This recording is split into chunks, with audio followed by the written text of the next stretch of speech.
జనసేనతో పొత్తు పెట్టుకుని కాపు సామాజిక వర్గ మద్దతు కూడగట్టడం ద్వారా ఆంధ్రప్రదేశ్లో ప్రభుత్వం ఏర్పాటు చేయడంలో చంద్రబాబు నాయుడు విజయం సాధించారు. తమిళనాడులో నటుడు విజయ్ ఒంటరిగా పోటీ చేసి అధికారం సాధించడంతో పవన్ కళ్యాణ్ కూడా అదే తరహా రాజకీయం ఎందుకు చెయ్యలేదంటూ కాపు సంఘాలు, తటస్థులు ప్రశ్నిస్తున్నారు. తన వయసును దృష్టిలో ఉంచుకుని కుమారుడు నారా లోకేష్కు భవిష్యత్తులో సీఎం పీఠం అప్పగించేలా చంద్రబాబు అంతర్గతంగా వ్యూహాలు సిద్ధం చేసుకుంటున్నారు. తమిళనాడు ఫలితాల వల్ల సినీ నటుడైన పవన్ కళ్యాణ్పై ఒంటరి పోరుకు సంబంధించిన ఒత్తిడి పెరగడం కూటమి ప్రభుత్వానికి సరికొత్త సవాలుగా మారింది.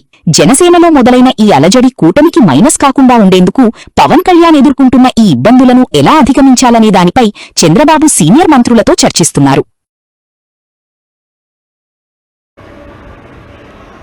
ప్రస్తుతం ఆంధ్రప్రదేశ్ రాజకీయాల్లో హాట్ టాపిక్గా జనసేన పార్టీ అధినేత డిప్యూటీ సీఎం పవన్ కళ్యాణ్ మారిపోయారు.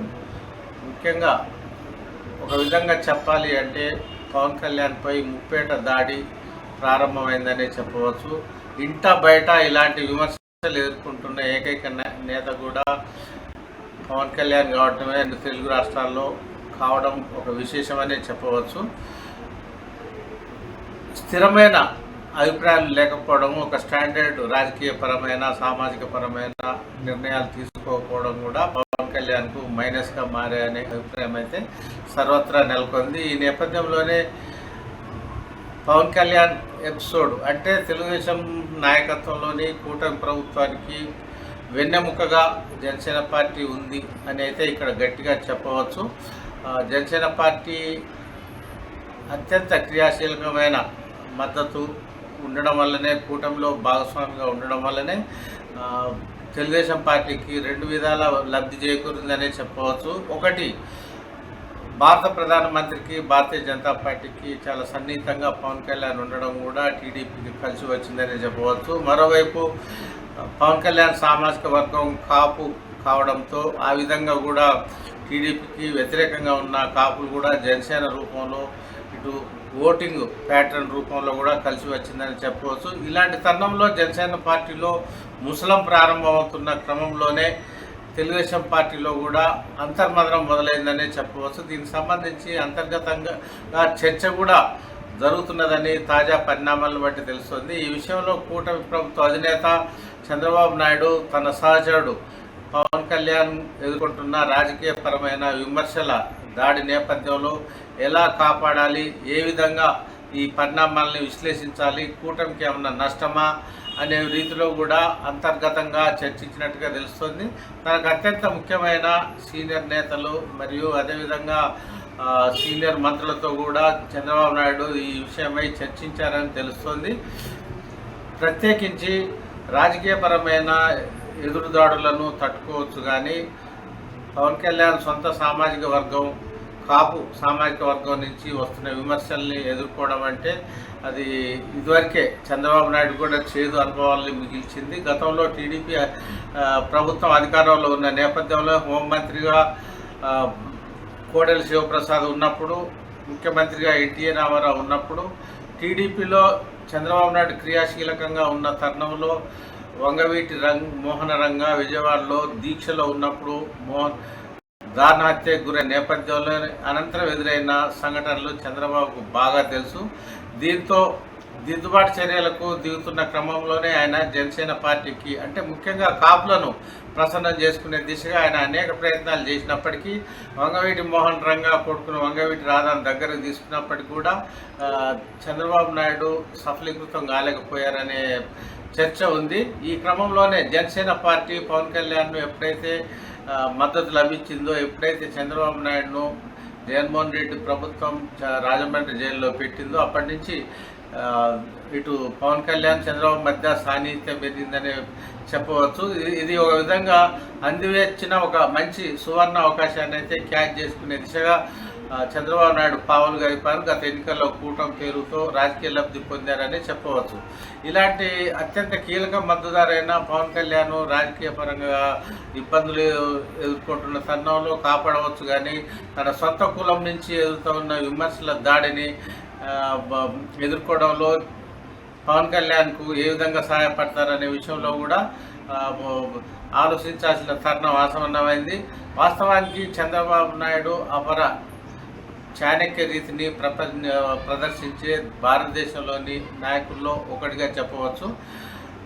రాజకీయ చతురతలో ఆయనను మించిన వారు కూడా లేరు. ఈ క్రమంలోనే ఇప్పటికే తన కుమారుడు పార్టీకి టీడీపీకి వర్కింగ్ ప్రెసిడెంట్గా చేయడం జరిగింది. మరోవైపు సమీప భవిష్యత్తులో ముఖ్యమంత్రి పగ్గాలు కూడా అప్పగించే అవకాశాలు లేకపోలేదు. అప్పుడు జాతీయ స్థాయిలో పార్లమెంటు స్థాయిలో క్రియాశీలకంగా వ్యవహరించాలని చంద్రబాబు నాయుడు ఆలోచనలో ఉన్న క్రమంలోనే చంద్రబాబు నాయుడుకు కుమారుడికి కీలకమైన పార్టీ పగ్గాల తరహాలోనే ముఖ్యమంత్రి పదవిని అప్పగిస్తే తర్వాత కాపుల పరిస్థితి ఏంటి, పవన్ కళ్యాణ్ జనసేన పార్టీ పరిస్థితి ఏంటి అనే చర్చ ఇప్పుడు హాట్ టాపిక్గా ఆంధ్రప్రదేశ్ రాజకీయాల్లో మారింది అనడం కూడా అతిశయోక్తి కాదు.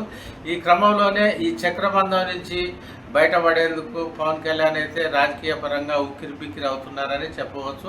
పైకి మేకపోతు గాంభీర్యాన్ని ప్రదర్శిస్తున్నప్పటికీ తన పార్టీ కాపుల పార్టీ కాదు అందరి పార్టీ అని చెప్తున్నప్పటికీ ఈ సూత్రం చంద్రబాబు నాయుడుకు వర్తించదా అనే అభిప్రాయం కూడా వ్యక్తం చేస్తున్న వారు కూడా పెద్ద ఎత్తునే ఉన్నారు. ఈ క్రమంలో చంద్రబాబు నాయుడు ఆచితూచి వ్యవహరించే పరిస్థితి ఉంది. దీంట్లో రెండు రకాలుగా మనం తాజా పరిణామాలను అయితే విశ్లేషించవచ్చు. ఒకటి, జనసేన పార్టీని పూర్తిగా వదులుకునే ధైర్యం సాహసం చంద్రబాబు నాయుడుకు ఉందా అంటే అది ఆ ప్రశ్న సశేషంగా మిగిలే అవకాశం అయితే లేకపోలేదు. మరోవైపు ముఖ్యమంత్రిగా సమీప భవిష్యత్తులో తన కుమారుడు నారా లోకేష్ను నియమించిన పక్షంలో కాపు సమాజం కావచ్చు, ఇటు జనసేన పార్టీ ఒప్పుకుంటుందా లేదనేది రెండవ సశేషమైన ప్రశ్నగా మిగిలిపోయే పరిస్థితిలో మరోవైపు చంద్రబాబు కూడా అంతర్మదనం చెందుతున్నట్టుగా తెలుస్తోంది. ప్రత్యేకించి తన కుమారుడి రాజకీయ భవిష్యత్తు ఒక కొలిక్కి వచ్చిన తర్వాత జనసేన పార్టీ సంగతి చూసుకుందాం అనే ధోరణిలో ఇంతకాలం చంద్రబాబు నాయుడు అయితే ఉన్నారు. కానీ ముందే కూసిన కోయిల చందంగా పవన్ కళ్యాణ్ వ్యవహరిస్తున్న రాజకీయ డొల్లతనం ఇప్పటికే కాపు సమాజ వర్గానికి కన్నెర చేస్తున్న నేపథ్యంలో చంద్రబాబు నాయుడు కూడా రాజకీయ పరంగా ఎంతో ఆందోళన చెందుతున్నారని తెలుస్తోంది. ఈ క్రమంలోనే పార్టీ ప్రముఖులతో అంతర్గతంగా చర్చకు తెరలేపినట్టుగా భావిస్తున్నారు. ఇలాంటి అనుకోని విపత్తును ఒక 5 ఏళ్ల పాటు పూర్తి స్థాయిలో కూటమి ప్రభుత్వం అధికారంలో కొనసాగిన అనంతరం ఇక్కడ పరిపాలన పరంగా జగన్ హయాంలో ఏర్పడ్డ డొల్లతనాన్ని సరిదిద్దిన అనంతరం ఈ వ్యవహారాలపై ఫోకస్ పెడదామని తొలుత చంద్రబాబు నాయుడు అయితే భావించారు. కానీ అందుకు విరుద్ధంగా తాజా పరిణామాలు అటువైపు కాపు సమాజం నుంచి ఎదురుదాడి ప్రారంభమైన నేపథ్యంలో జనసేన పార్టీ భవిష్యత్తుతో జనసేన పార్టీతోనే టీడీపీ భవిష్యత్తు ముడిపడి ఉంది అనేది ఇప్పుడు జగద్వితంగా మారింది. దీంతో చంద్రబాబు నాయుడు కూడా జనసేనలో ముస్లిం పుట్టినందుకు సంతోషించాలా, లేకపోతే జనసేన పార్టీ పరంగా కాపు సమాజం ఎఫెక్ట్తో పవన్ కళ్యాణ్ వీక్ బలహీన పడితే ఏడవాలా అనే విధంగా కూడా రెండు విధాలు ఆలోచిస్తూ ఎటు తెచ్చుకునే పరిస్థితిలో చంద్రబాబు నాయుడు ఉన్నట్టుగా తాజా పరిణామాలను బట్టి తెలుస్తోంది. ప్రస్తుతం ఆంధ్రప్రదేశ్ రాజకీయాల్లో హాట్ టాపిక్గా జనసేన పార్టీ అధినేత డిప్యూటీ సీఎం పవన్ కళ్యాణ్ మారిపోయారు. ముఖ్యంగా ఒక విధంగా చెప్పాలి అంటే పవన్ కళ్యాణ్పై ముప్పేట దాడి ప్రారంభమైందనే చెప్పవచ్చు. ఇంట బయట ఇలాంటి విమర్శలు ఎదుర్కొంటున్న ఏకైక నేత కూడా పవన్ కళ్యాణ్ కావటమే 2 తెలుగు రాష్ట్రాల్లో కావడం ఒక విశేషమనే చెప్పవచ్చు. స్థిరమైన అభిప్రాయాలు లేకపోవడం, ఒక స్టాండర్డ్ రాజకీయ పరమైన సామాజిక పరమైన నిర్ణయాలు తీసుకోకపోవడం కూడా పవన్ కళ్యాణ్కు మైనస్గా మారే అనే అభిప్రాయం అయితే సర్వత్రా నెలకొంది. ఈ నేపథ్యంలో